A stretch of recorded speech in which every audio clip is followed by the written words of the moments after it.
Oh, well, it's been a long journey, some ups and some downs, but you're through to the World Cup final. How does that sound? How do you feel? Yeah, it sounds pretty cool and it feels pretty good.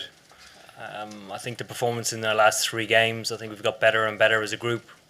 We talked before the tournament that we would have to do that in order to get to semi-final and final and actually be contenders. So I think today was, I suppose, a step further in the performance, and adding on the two that we've built on already. I think it was important that we did that. You said you wanted to play with smiles on your faces and embrace the moment. Did you do that?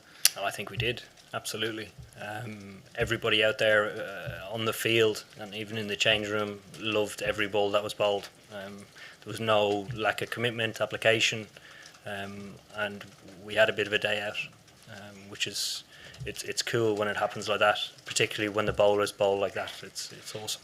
A year ago to the day, England were locked out the semi-final of the Football World Cup. Is it coming home?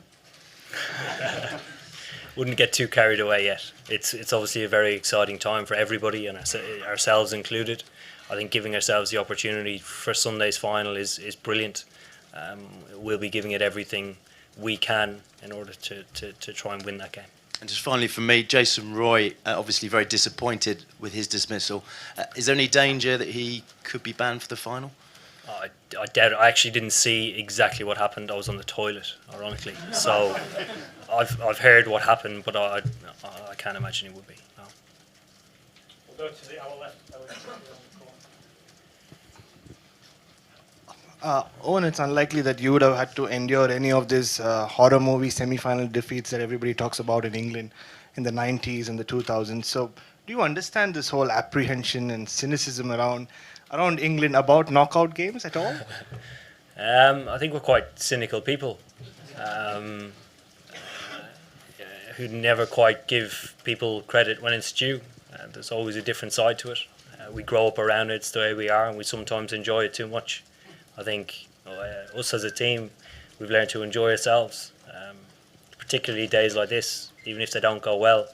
You know, if you'd offered us the position to play in a final the day after we were knocked out of the 2015 World Cup, I'd have laughed at you. We've got Dean at the back and then Will at the front here. In 4 years of planning and preparation, you've had some great moments along the way, but do you feel as though you kind of saved the best for the game that was the most important, that was your most complete performance of the 4 years? I think close to. I think particularly the bowling unit. When you perform like that, you continue to take wickets along with a little bit of luck, but we were quite persistent in the lengths that we bowled, stuck to our plans managed to work even when Smith and Carey started to dominate and grow in the partnership that they did. We found something, an opportunity. We didn't drop a catch on Adil, which is great. Allowed him to build momentum and build confidence, and he bowled brilliantly. Will, on the right. Yes. Is that the blueprint for how you'd like your team to sort of embrace Sunday? I mean, you lost the toss, but came out and really flew out the blocks and looked like you enjoyed yourself all day. Yeah, absolutely. I think Sunday's not a day to shy away from. It's a day to look forward to, much like today. We've created the opportunity to play in a World Cup final. It'll be a matter of the same. Again, trying to produce everything that we can performance-wise, but enjoy the day. Owen, did Johnny pick up an injury when he was batting, and if so, what was it and how bad is it? Yeah, I'm not sure what it was, but he seemed to move all right after it. So it's not very concerning. I don't think it might be a niggle. We don't know, obviously, until he be scanned. But after it, he seemed to move well. So it's a good sign. Owen, was that the best Adil's bowled in this tournament? And why do you think he hasn't quite had the wickets that we might have expected so far? Yeah, I thought he bowled well against Pakistan up to a period, probably the period where the catch was dropped.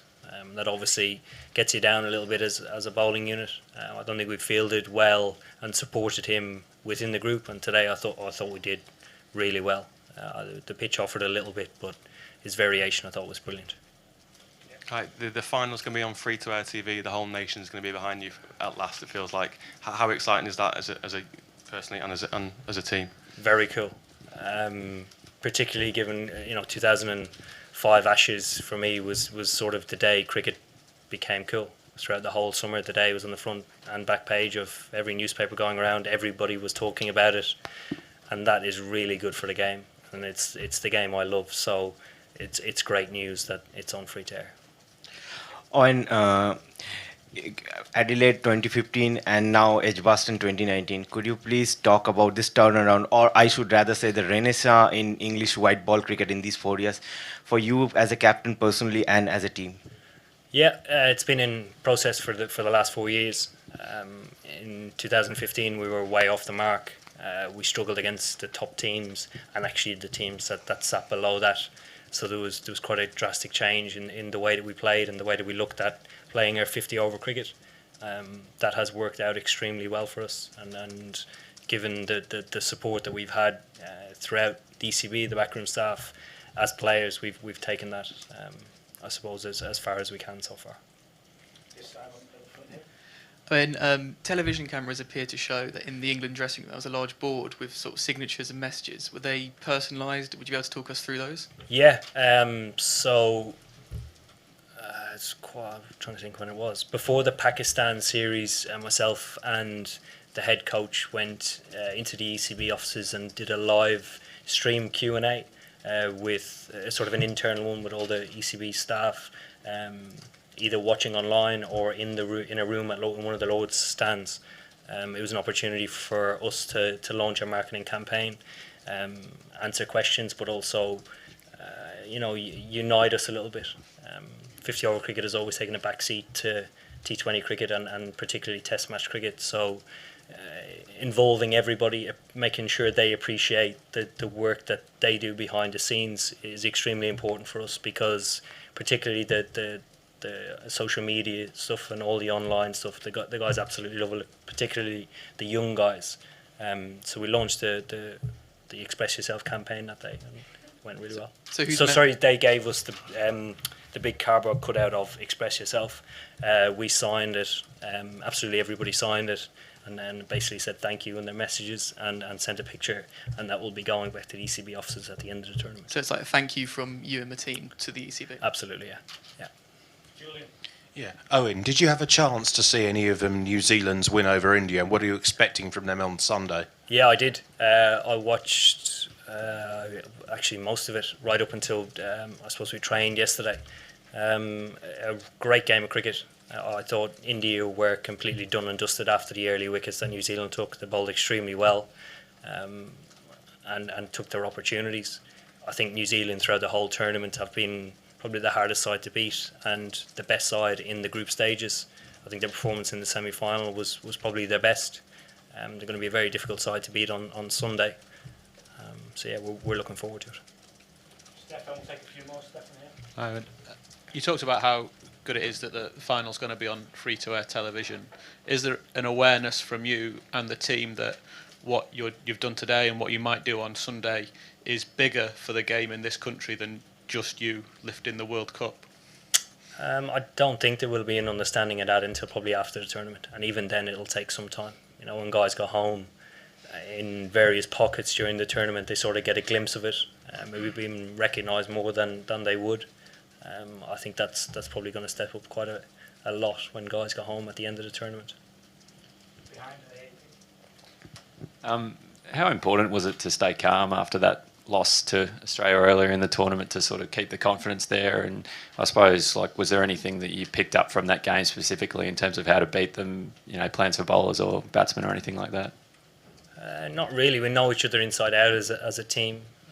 I think highlighting the underwriting factor that we were carrying something around, and it was from the previous game against Sri Lanka, and to get rid of any baggage that we might have been carried into that game. I thought the Australia game at Lords, we underperformed and weren't good enough. That can happen on any given day. That's performance related. I think the way we played against Sri Lanka wasn't naturally performance related. It was actually due to our application and our attitude. Two more, Rory in the corner, and then gentleman here at the front. Owen, have the boys earned a beer tonight, or with the turnaround, have you had to put them on ice? No, they've definitely earned a beer or a glass of wine. Definitely. Last one here at the front. Wait for the mic.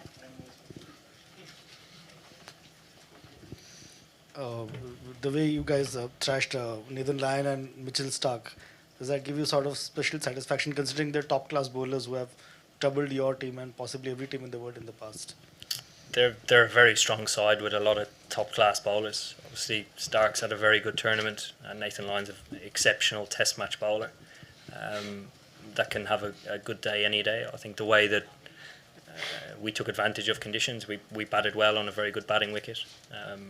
Suited us, and we can have bad days where it doesn't come off, but we stuck to the way we play, and that was satisfying.